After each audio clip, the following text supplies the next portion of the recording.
Have you ever walked into a store and wondered if this store gives a military discount? Or sometimes you've walked out of the store and you've already checked out and you forgot to ask if they give a military discount? Well, that's one of the reasons that Army veteran Cody McGraw started Scout Military Discounts, the most comprehensive military discount app. Coming up next on episode 129 of Veteran on the Move. Welcome to Veteran on the Move. If you're a veteran in transition, an entrepreneur wannabe, or someone still stuck in that JOB trying to escape, this podcast is dedicated to your success. And now, your host, Joe Crane. Have you checked out the Veteran on the Move YouTube channel? In addition to listening to any podcast episode, you can join our live stream. I'm starting a new project soon, and you can watch us live on YouTube as I walk a soon-to-be veteran through his transition out of the military over the next year. Join us live as we take this veteran through the transition process and into the civilian sector. Also, these live streams will be archived on the Veteran on the Move YouTube channel to watch if you can't make it for the live airing.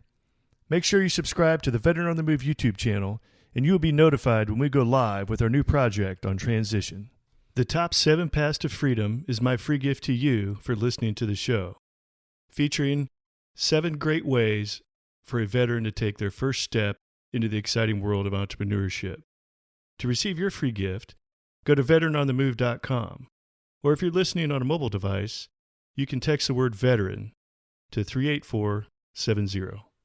Army veteran Cody McGraw founded Scout in mid-2014 with a desire to enrich the lives of the military community. From culturing partnerships, driving the brand, and managing the team, Cody is full-time Scout. He enjoys working with his incredible community and helping veterans. Cody McGraw, welcome to Veteran on the Move. We're here to talk about business and entrepreneurship. But before we start talking about that, take us back a little ways and tell us what you did in the Army. Hey, thank you so much for having me, Joe. I joined the U.S. Army. I commissioned through an ROTC program right outside of Chicago, Illinois. And I spent the majority of my time with Bravo Battery, 1st and the 30th FA, and that is in Fort Sill, Oklahoma. So field artillery training unit. And right before captain's career course, I decided to end my time in the military and not re-up. I was very grateful for the time I spent in there. And yeah, I kind of moved on to Scout. Okay. Now, what year was it that you got out? I got out in 2013. Okay. Not that long ago. And so take us through a little bit of your transition. I'm curious, you said you got into Scout. Did you get into programming, app development right away, or were you already doing it before you got out? Yeah. So I wasn't a programmer, zero tech background. And so the transition, as soon as I was out of the military, was a little daunting, if not a little intimidating, because as you know, you go from having almost every day of your life planned, or you're planning it for your platoon, to basically you have all this time and all this freedom. It was kind of like, whoa, what am I going to work on? And so I had the opportunity to take some entry-level jobs and kind of have that stability. Instead, I went back home to Portland, Oregon, which is where my family was. And I told them, I was like, hey, I want to kind of start this app that a lot of the service members I worked with wish they had.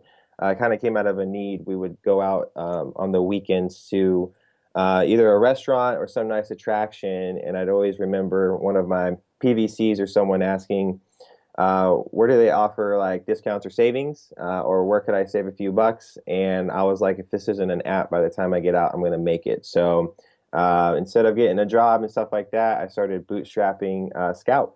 Wow. I mean, you had a massive canyon of a gap in front of you to just, I mean, you're already out, or you're about to get out, and you don't have a job, and you don't even know how to program, but you got this great idea. I mean, how did you bridge that gap? I mean, that's a lot. That's a long ways to go. It is. I was fortunate in college. I had a roommate. His name was Nick Wangler, He now works for a wonderful company called Developer Town in Indianapolis, and he was just an amazing branding UI person. And so we sat together, also with this guy named Adam. And my background is communication, but I also am fairly decent at UI and branding and stuff. And so I figured if I could bring that to the table, clearly set what the mission is for Scout, which I just want to say it now. We exist to enrich the lives of the military community by being the most comprehensive app for them. And so I figured if I could at least have the framework, wireframe, what Scout stands for, that I could probably get a programmer to get on board with this and live out of a Doritos bag with me for a few months to kind of push this out. Yeah, it's like, that's the secret, the old college roommate. How many times have I heard that story? So, Exactly. Hey, what does UI stand for? I'm sorry. User interface. Oh, yeah, okay. Yeah, so just making sure the experience is well. And yeah, the version that's out now, it's out on iOS and Google Play. It's more so like what we could get out with the budget that I had initially. And so it's a directory. Soldiers are free to download and free to use it. But what's really exciting is I finally have a team put together that happened back in January of this year, and we're getting ready to push out our newest update by Veterans Day. Awesome. So your app essentially gives the military community a heads up if there's a discount somewhere. And I love that. I love the concept of that because there's been plenty of times I've been in stores, and maybe it's a store I haven't been in, so I'm not familiar if they do the military discount or not, because I've got my few that I know they always give the discount. And then there's always those ones you wonder, and you're like, you're in line, you're about to pay, and you kind of like turn around and look. Okay, is anybody listening? Do you give the military discount? I feel like I got my tin cup out there, like I'm a homeless guy or something begging for money. And so this app pretty much makes it like, I guess I don't really have to ask that anymore. Exactly, and I'm glad you actually mentioned that because our one of our new co-founders, Rob Coons, he said something that actually really spoke out to me. He's like, I'm glad we're making this app because you're asking one of the most selfless demographics to ask for a discount when really it should just be provided for them, since that's typically not their nature. And so the version 2 of the app, what we're doing is we're geofencing all of our locations, which nationwide we have roughly 150,000 plus stores on the app. And so once they're geofenced with version 2, you'll be able to walk into a store, and if you're in there for 30 seconds, say it's Home Depot, you'll get a pop-up on your phone from Scout that says, hey, make sure to show your ID to save X% when you check out. And so we really want to make, I would say, the pain point for service members to not even have to seek these out or ask for them, but more so they have their personal discount buddy in their pocket, and we'll let them know anytime wherever they go that they can get the hookup. Nice. Yeah. All right. So take us back a little bit. How did you actually get this started and get it up and running? Was it, I gave the idea to my college roommate and he just programmed it for me? Yeah. I wish it was Right. that easy. No, so I also had another one of my roommates, Josh, and he had a little money saved up. I did as well. And then my parents did a kind of a family loan, and my dad's like, I'm not going to give you much to get the journey started. He's like, but just enough to get your wireframe. He's like, and so luckily Scout's already gotten that paid back, and we are making just enough to cover rent and go to a few movies once in a while. But it really just got started through that grassroots movement type of grind. Like the Nick with New Ink was really gracious with us on going above and beyond, really, for getting the brand and the product out. And then we found a programmer on this platform. It used to be called Odesk. It's called Upwork now. It's the really great place. But I found a programmer there who got the basic wireframe of the app on iOS and Android out for us. Wow. Do you mind if I ask how much it cost you to get your initial minimal viable product?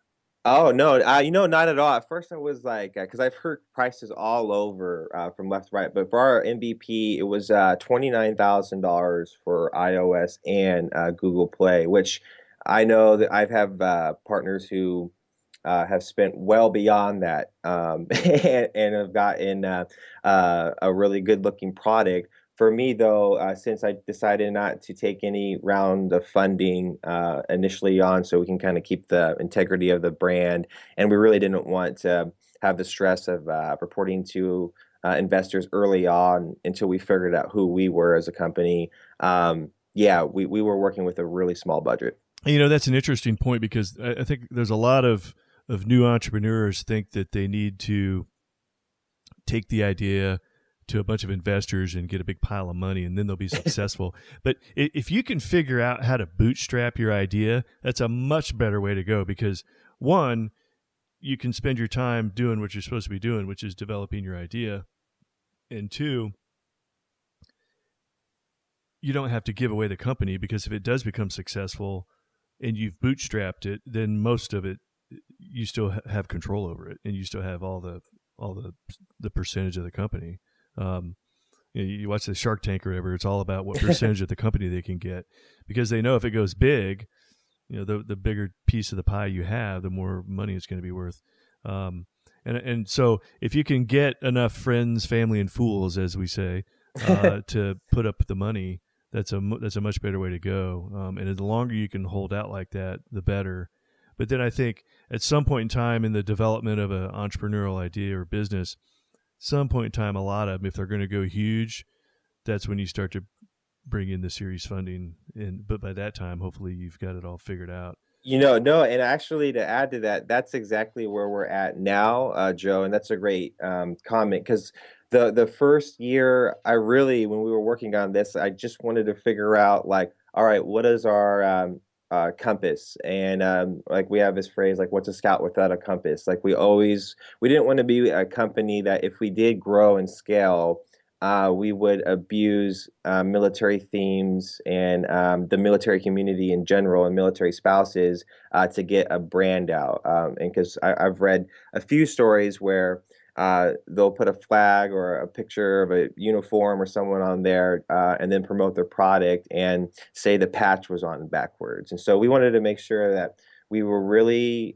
conscious of the community we're working in. And now that we have a hold on that, we just started it not even 2 weeks ago. We were in Portland's tech paper called Portland Business Journal.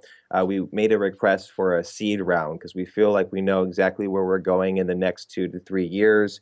Our team is 4 people now. We have an iOS programmer, an Android programmer, and a brilliant sales person. And so we feel like we've learned a lot for over the last year and a half. We know where we're going. And so, yeah, we made that request to our Portland tech VC community that we're looking for a seed round to really vamp this up. And I'll be talking with a few people this week and next week to get that ball rolling.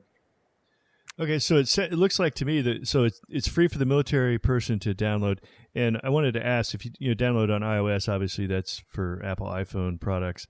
And are most people that are on the Android platform getting their stuff off Google Play, or is there another place to download? No, it's just Google Play. I know they just recently added Chromebooks on Google Play, so you can make your app compatible with all those. That happened a few days ago, but you can get it on the Apple Store, iOS, and then it's also on Google Play for Android phones.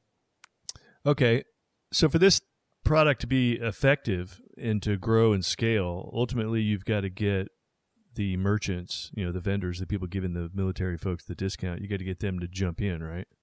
Correct. And how successful have you been with that? How are you approaching? I mean, you can throw this in front of somebody from the military community, and they're like, "Okay, yeah, I got it. I'll download it, and you'll see what happens." But how do you get the merchants to jump in on that? Yeah, so at first, before the app was even coded, before we even had a logo, and great question, by the way, but I was just basically keeping track of stores that I knew had discounts.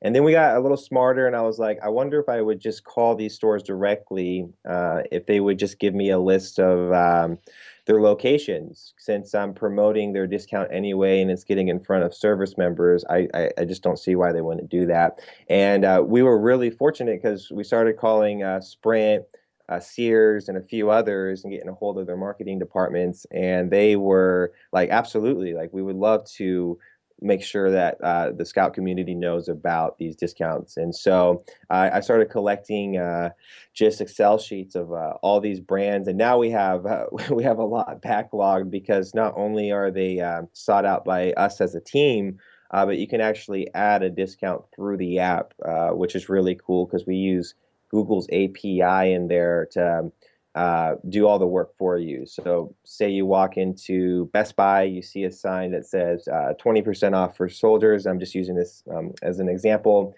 If you can, you'll open the Scout app, click add discount. And if you type in BES, by then it'll auto-populate, have the address and phone number for you, and then you just have to list what the discount is.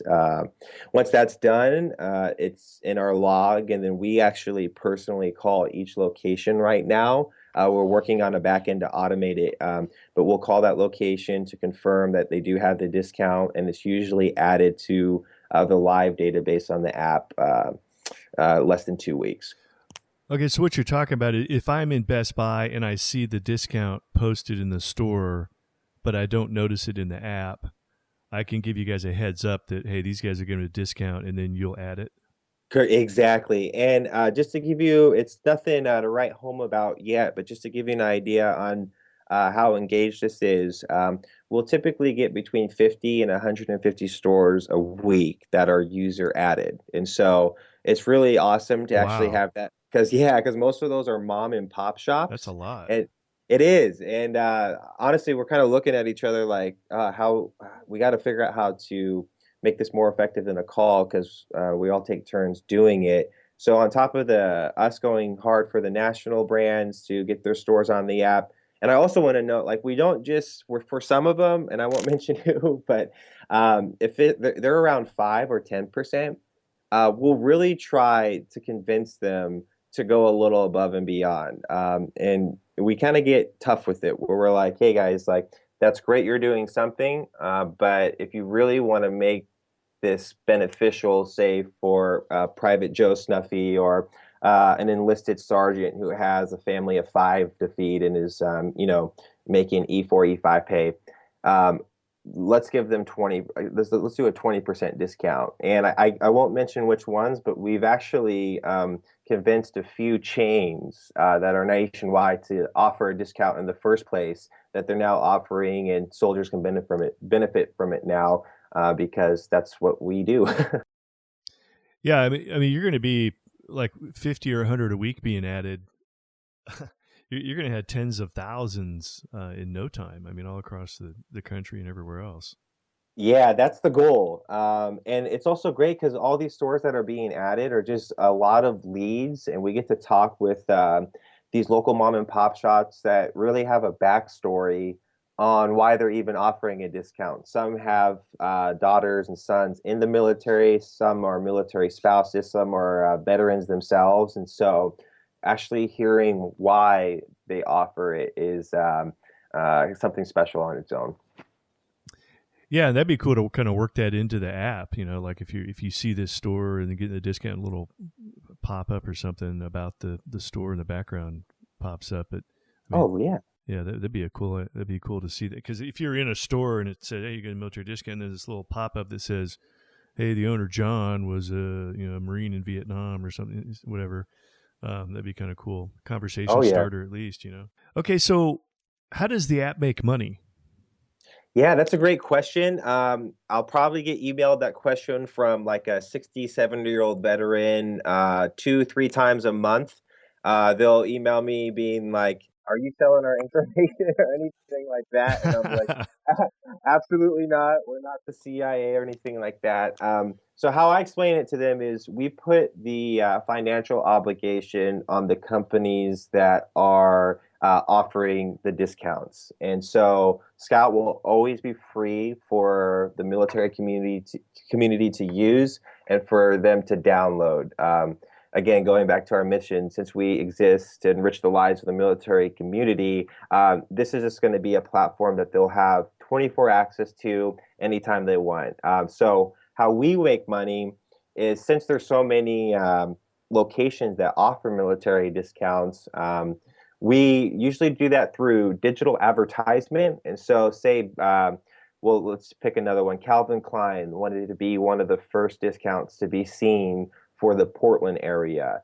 And you go to the apparel section of the app, and then there's like 6 or 7 other competitors that are closer to the user. Calvin Klein can pay to have their listing bumped to the top so that the user could see it before they see the others. We also are working on what's called, and this is really exciting for our version 2, military experiences. And since we have all the locations geofenced now, and we've actually been testing this, it's been kind of funny. We're outside Portland, like walking into Par Lumber, and as soon as we walk in, we get a notification, and we're like, oh my God, like this is working. But Par Lumber could choose to control the messaging, and we would have to approve it first when you walk into their store, and they would actually pay for that. So if they wanted to do something that was even past just going, hey, we offer X% to our members, but they wanted a special greeting, or they wanted a promo code or a coupon they wanted to use at that store, they could pay Scout to have that message sent to the users. We just have 2 rules. One, it has to be wholesome. We don't preach temperance or anything, but this is for military community and families. And then 2, the message that they're going to be sending out actually has to be of value. We don't want any like, hey, save 20 cents on your 2x4s. We want something where they're like, oh my gosh, I really got the hookup for this, and that's great. So as long as they meet those 2 criterias, then yeah, they could make these military experiences with us. And again, the burden's on the company itself to pay for it if they want to be one of the first to do that for each category. Yeah, so you're at the very beginning, and I'm willing to bet that when you had your idea for the app, you didn't think that was how you're going to be making money. Exactly. I had no idea, man. Like, and actually, we still don't know if this will work 100%. We do have a few advertisers that are just enough to cover the whole team's rent, but we're actually looking to really test this out and see. But yeah, when I started the app, that was the last thing from my mind. I did get excited because I was like, wow, this could be a huge opportunity. But like my dad told me, he does a barbecue. He's been for like the last 20 years. He's like, it's all about your product. So if you put your focus on your product and who it's serving, the rest will come. So we're just figuring that out ourselves. Yeah, and that happens a lot in this online world. Is if you build it, they will come, and if they come, then you'll figure out how to monetize it. Now, it's not to say you just need to go in blind and say, don't worry about how to monetize. You'll figure that out later. But oftentimes there is several pivots and twists, and then somebody comes in the door is like, dude, you need to do this to monetize. You're like, I never thought of that. Like I never heard that concept of the store owner wants to control the messaging that pops up when the person walks in the door. That's how you can get money from them. I'd never heard that, but yeah, it's brilliant. Yeah, it's exciting, and we've actually I'll do a little blurb for Blue Star Families. They're a wonderful military nonprofit that we work for, and a few of their museums are going to be one of the first to use the controlled messaging. One in Tacoma too. I think it's called the Children's Museum. But if you walk into the museum, we're slowly working on getting other companies around the museum, say it's Red Robin or something. So if you walk in the museum, hey, thanks for coming by. Make sure to go across the street and get half off your meal right now. And so we're working really hard to build at least 2, maybe 3 solid user case studies to show how the notifications work and how it actually benefited the member. And then once we have those solidified, we're just gonna run for the races. It's going to be pretty cool. Yeah. Okay. So just to clarify, because the part where you make money always fascinates me because that's where the rubber meets the road, right? So somebody could be walking into, like you said, somebody could be walking into a children's museum, and the Red Robin across the street, or a vendor that is appropriate for parents walking in with kids to the museum, you get half off your ice cream cone or something. That pops up when they walk into a different place like the museum, and they're paying for that. Exactly. And what we're trying to do now is, because we want wherever you're getting the notification for the actual location and the surrounding partners to all be on the same campaign together. But like the geofencing that we've been seriously working in the last 6 months for, and we haven't had an app update in a while because we've been really working hard, and again, all bootstrap on making sure we understand this technology. But yes, you'll be able to geofence any location, and if there are surrounding venues or sports shops or restaurants that benefit the user based off their interest within the app, then yeah, they'll be able to get these types of notifications that our goal would add a lot of value to what they do from their daily lives. And is this app working off of the Internet of Things?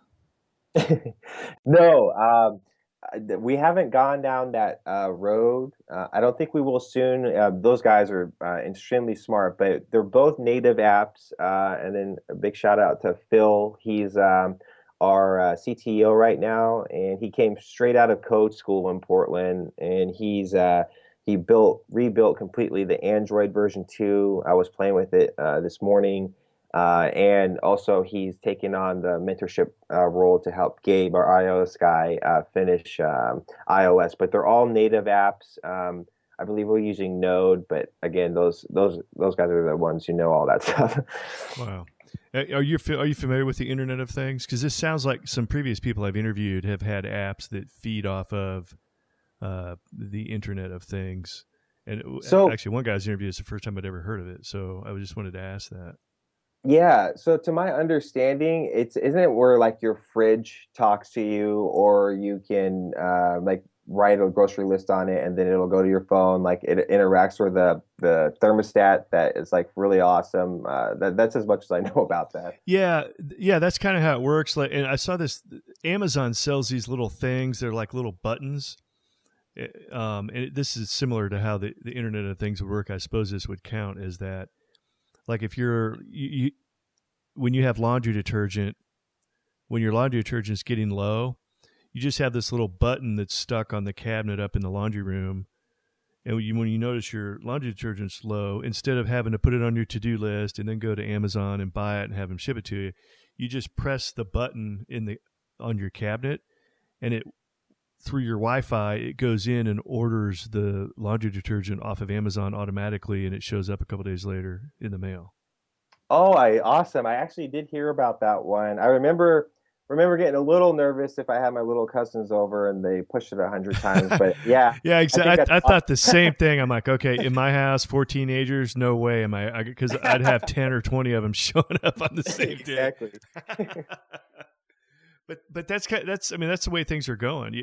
So you have all these little buttons all over your house, and when you run out of, when you're in the kitchen and you run out of dishwashing soap, you press the dishwashing button, and a couple days later, some shows up. So yeah, I guess you can buy the little button on Amazon, and when you get it, you set it up, and then it just works. But that's similar to how the Internet of Things works, where little things all around you are all connected to the internet, and they're pinging your phone. I mean, some people get real, crazy about privacy and intrusion and everything when it comes to this, but usually this stuff is for your own good. Like you said, the older generations don't like it at all, or are not comfortable with it at all. But if you're growing up with this stuff, you're totally cool with it the whole time.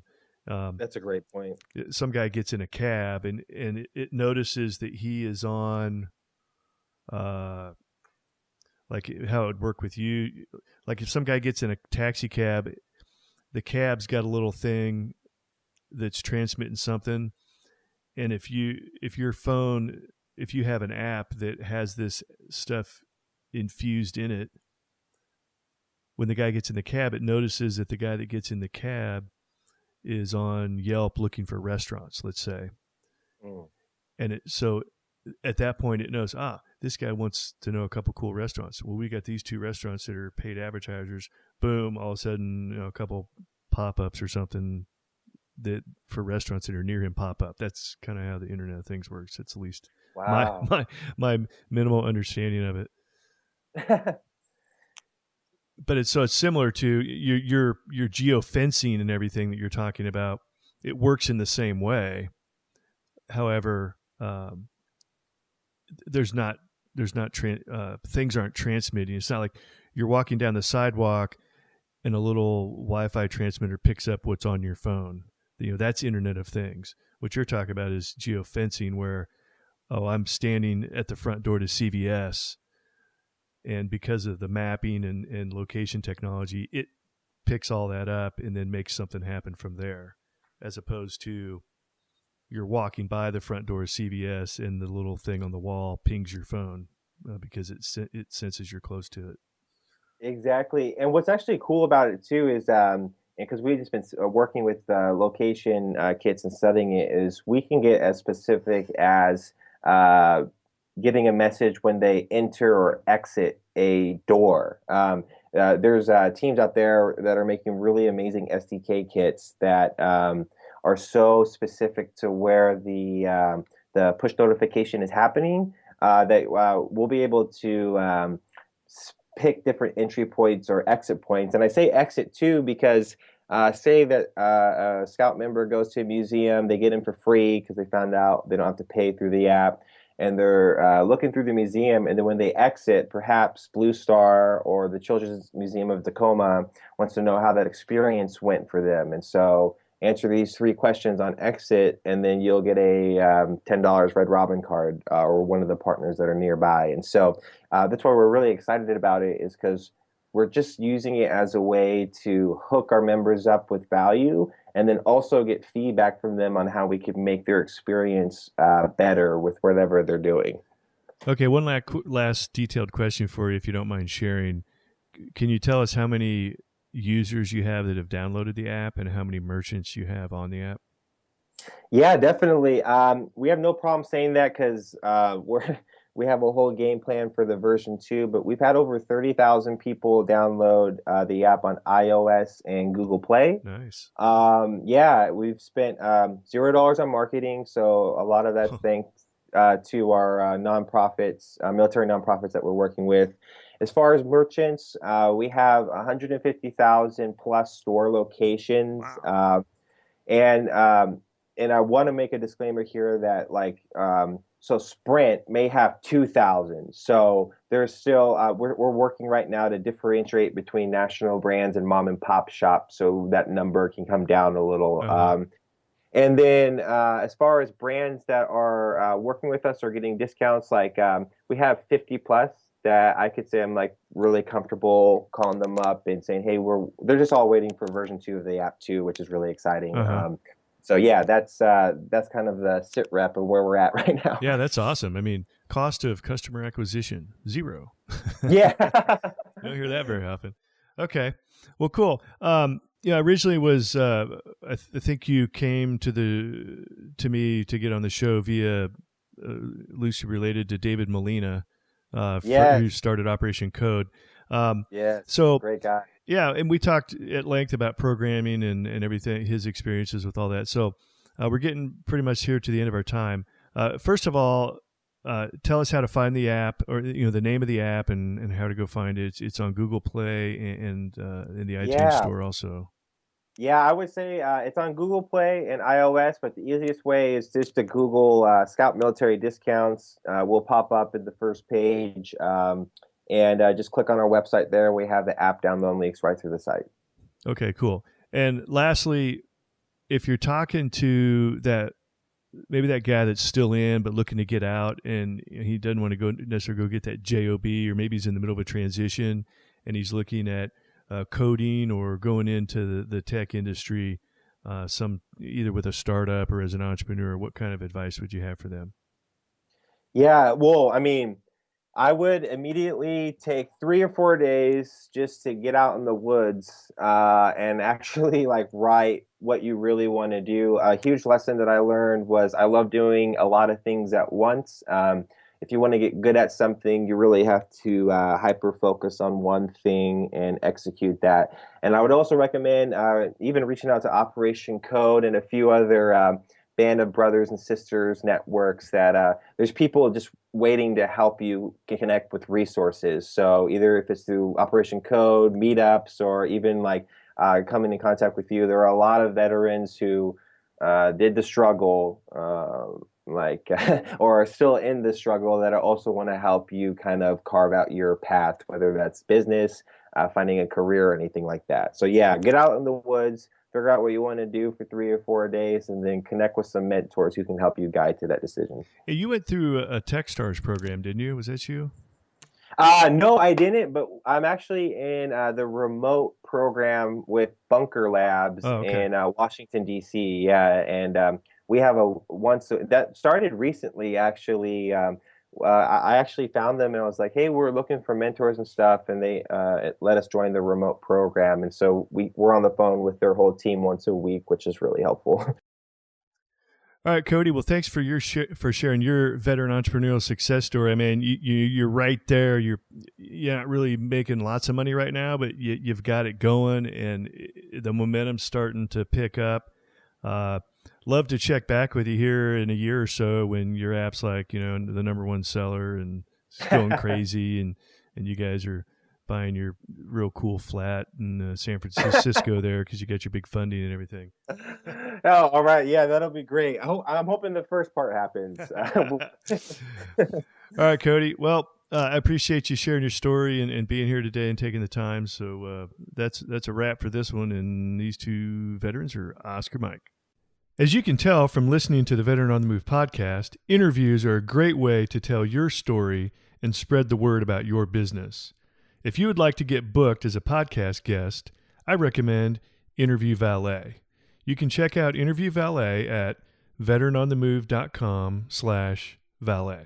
Be sure to check out thrive15.com, the world's premier online education platform that helps entrepreneurs, aspiring entrepreneurs, and intrapreneurs learn how to start or grow a successful business. Start your free 30-day membership by going to thrive15.com and use the promo code VETERAN. Thank you for listening to Veteran on the Move, your pathfinder to freedom. If you like the show, leave us a review on iTunes. Reviews are always greatly appreciated. So until next time, this veteran is Oscar Mike.